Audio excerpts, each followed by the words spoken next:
Hey everybody, this is Lance from ThetaTraders.com.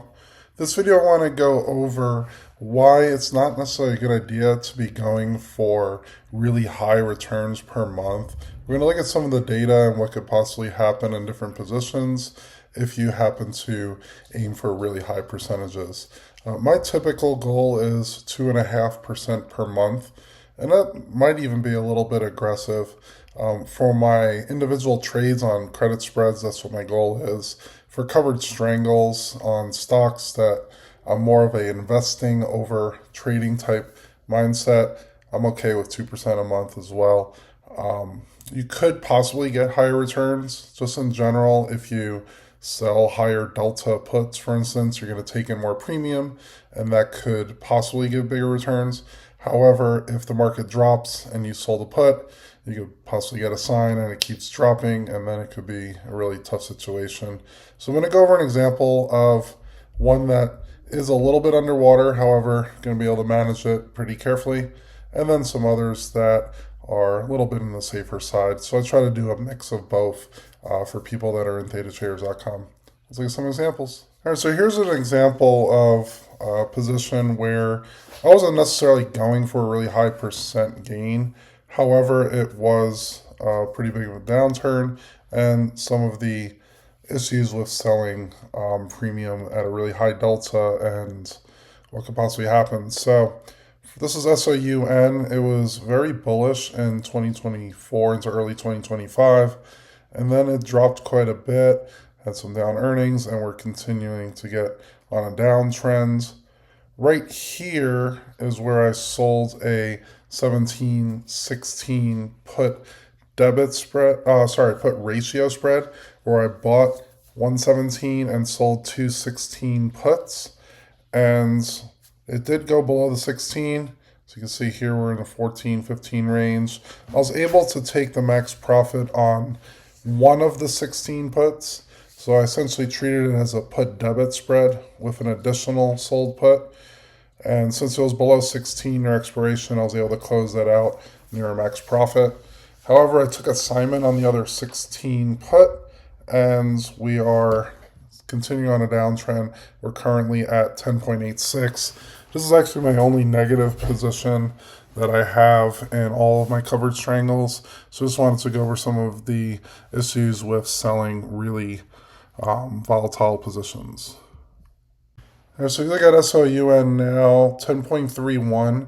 I did get assigned on it at, now I'm at a 14. I did get assigned around the 16. Yeah, right at 16. The cost basis is less than that because I was selling premium against it on the put debit spread, and I also was rolling the contract out for a little bit of a net premium. My cost basis is a little close to 14.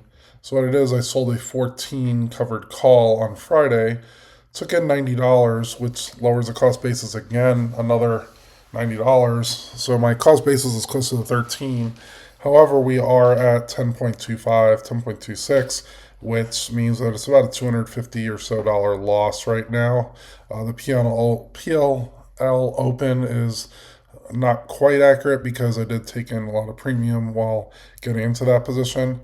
If you look at SOUN's trade log, earnings are coming up, which could make a further downturn. And I do have a set loss that I'm willing to take in if it happens to drop more. But right now the premiums are very high because that implied volatility is elevated. And it did drop right after I sold the position Friday, but you can still take in $50 or so off a 14 covered call. If the earnings are decent, there is a pretty good chance that we could recover upward. This bottom blue line is the Bollinger Band, and we're right near the bottom of the Bollinger Bands right now. So with positive earnings, it could easily jump back up, and then I'm okay losing these shares at the 14 strike price. Just looking at this position, if you currently sold a put pretty close to in the money, so let's say I sold the 10 put, you could take in about $125 off $1,000 fully cash secured.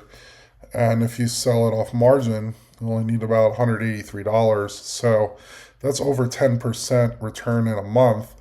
However, what if you did this position when it was at 16 and you sold and at the money put and then we're down to 10? That could be a pretty dramatic loss in that case. And going for that higher premium will make it a lot tougher to recover from it. What I would possibly recommend if you were thinking for a long-term mindset here, I would probably sell around the 8. So the 8 premium, 8 strike is about $36, $37, which 37 divided by 8, look at the handy dandy calculator here, 37 divided by 800. And then you're looking for a 4% return in a month, a little bit more reasonable in what your possible goals will be. And that's fully cash secured. If you do it off margin, it's only $216 in a margin. So if you're going to use this on a margin account, I would go even lower in the delta. I would probably go with the 7 strike. So you could take in about $17, use up $234 on that. 17 over 234. We're looking at still a good return of about 7%. But then you're pretty far out of the money there from 10 and change all the way down to 7. It would have to drop another 30% in order to get assigned. And if you happen to get assigned, then still going to be in good shape. Now that was a pretty extreme case. I usually look for safer positions like KMI, for instance. The stock was at 26.87 when I bought shares, sold a 28 covered call, pretty close to the money, and I'm okay getting the capital gains there. I also sold a 26 put. This is a lower implied volatility position than SOUN. The premiums aren't going to be as high, but there's a very good chance that it won't move as much as the SOUN did. So in this particular position, 26.87 took in another $42 in premium, which is about 1.5% off the premium in the covered call. And then it took in $44 more dollars on the 26 put, which is another 1.5% or so. So if you treat both of those as individual trades, I think it's perfectly fine to get around that 1.5%. That would be fully cash secured. I did sell the 26 off margin, which makes the premiums a percent return off the margin higher than the 1.5%. So just general tips here, depending on the technical analysis, obviously, and the fundamentals if you wanted to do this more of a investing over trading type trade. So I would look at a delta typically of around 0.2 to 0.3 off a naked put or cash secured put. And if you're perfectly fine getting a sign with that stock, holding for a fairly long term, you could wheel it out or just get in at a lower cost basis, also lower price than the current price if it happens to get assigned. And then as for the covered calls, you could easily get a decent amount of premium off around a 0.2 delta or so. You might even want to go a little lower and then get some possible capital gains. That's if you're going for a more long-term mindset. So if you're interested in these type of trades, you want to join at thetatraders.com. You can join the consistent passive profits or the safeguard strategy, get lifetime access to all the different covered strangle positions. We also do futures positions, and you get lifetime access, questions from me, and you get a one-on-one Zoom call so I could go over how this might help your goals. Again, this is Lance from thetatraders.com. Hope this video was very helpful. Click like and subscribe, and I'll see you guys on the next one.